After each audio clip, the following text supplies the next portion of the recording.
Alright, and here's the last part of it. This is on the right, the outside expenditures by political leaning. Of course, the dark one is the liberals. Liberals really used to outspend conservatives when they had the advantage in terms of soft money campaigns. But as of 2010, you can see exactly where that leaning has been outdistanced by conservatives. And reason being, they can use more money in super PACs, Crossroads, GPS, and everybody.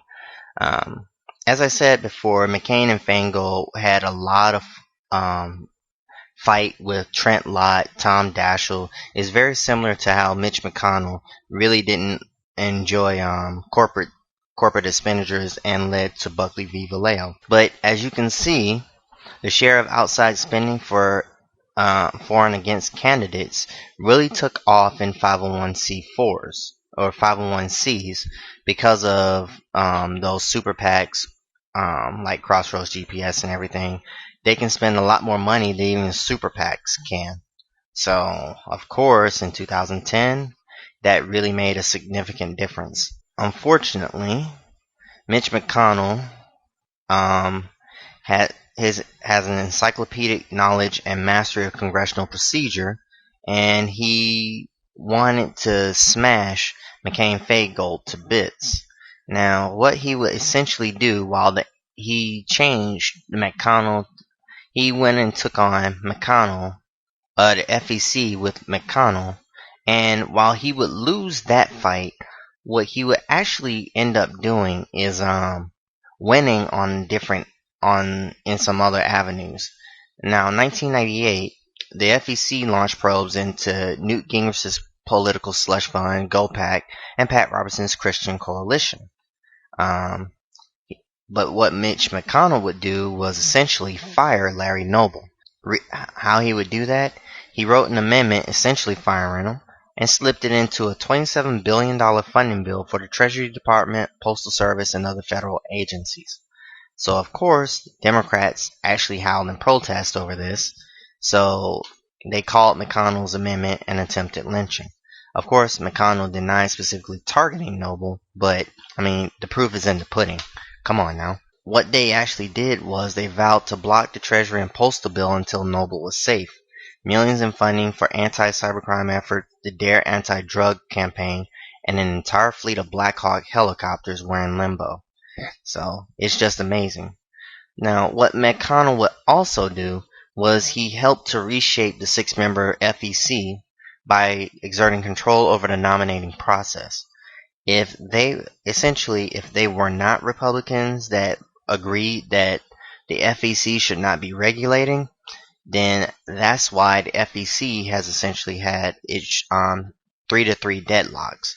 Because, let's see, from 2003 to 2007, there was only 1% of enforcement actions taken. That shot up in 2009 to 16%. It was 11% in 2010.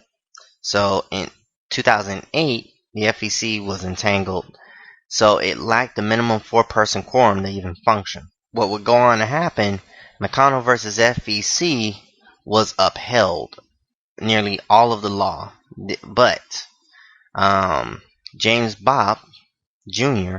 was a lawyer who has been very influential in campaign finance reform laws in destroying each and every one of them that comes to his desk. What would happen is he would create Citizens United. With Citizens United, while this is talking about James Bopp, I believe I've gone into detail about that in another video in regards to how Citizens United was orchestrated.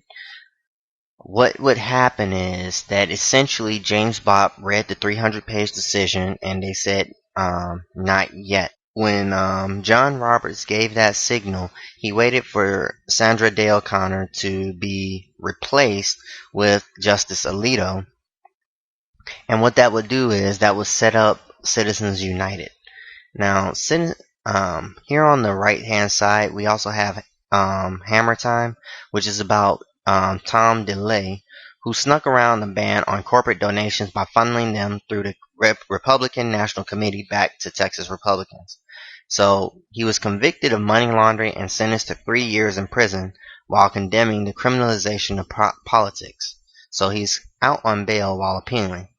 So, of course, not many people like delay, but just a nice little tidbit to go around. Of course, by the mid 2000s, the campaign deregulation movement had fully blossomed. So Brad Smith left the FEC, formed the Center for Competitive Politics to fight against Common Cause and Wertheimer's Democracy 21. The Institute for Justice, a libertarian law firm, was fighting against corporate speech, and Bob was plowing ahead with his right to life cases and other election-related lawsuits. This all culminated in Citizens United. And if you want to see what Citizens United did, January 2010, the Supreme Court ruled that limits on outside political spending by corporations and unions violate the First Amendment, which paved the way for the creation of super PACs. Now, of these left-wing justices, right-wing justices, John Roberts, Samuel Alito, Anthony Kennedy, Antonin Scalia, and Clarence Thomas actually had a conflict of interest in this case, but they didn't sit this one out like they were supposed to.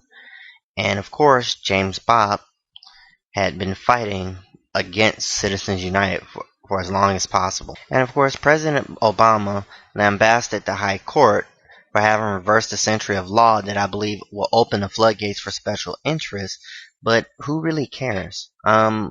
Essentially, if you look at another of my videos, Chief Justice Robert actually orchestrated Citizens United. He had a very moderate ruling, but Anthony Kennedy had a more sweeping ruling, given his libertarian bent. So, what can I say? I won't be going over that same issue. 2010 Disclose Act, we know, was filibustered. The fact is that this is essentially the money in politics. Plenty of people actually agree that there is too much money in politics, and they disagree with Citizens United. And of course, the final thing that James Bopp and his allies continue to push to dismantle the remaining campaign finance laws. So they're going for the century-old Tillman Act. Now, if that falls, you can see that we will essentially be a corporatocracy, a plutocracy. It will essentially mean that we are not ruled by people. Our laws were usurped by the Supreme Court, which goes against every last precedent that's supposed to be done. In terms of, if you want to look more into the court being able to overrule laws such as it did, you can look at Federalist Paper number 78, which libertarians, I cannot agree that corporate speech should be the best thing in the world. That's currently the system that we have. If Obama had actually pushed for this, he could have probably had a leg up on the competition by at least signaling how Citizens United would have been. It would have been a godsend for him. But now he's underfunded, and he's fighting against the Republicans, and he's leaving the bill for someone else to pick up. That's basically all of the super PACs and the political history in the last 40 years. In fact, over the last 100 years, yeah, close to 200, 1907, 2007, 100 years. So, I'd love to know what everybody thinks about it. I mean, this is the world that we live in, Citizens United. And it essentially is us going back to a time, a gilded age, that we don't really need. But of course, if you want to look more, here's the article that I used. You can look up everything for yourself. And Andy Kroll did a very excellent job of showing everything that was needed for this article.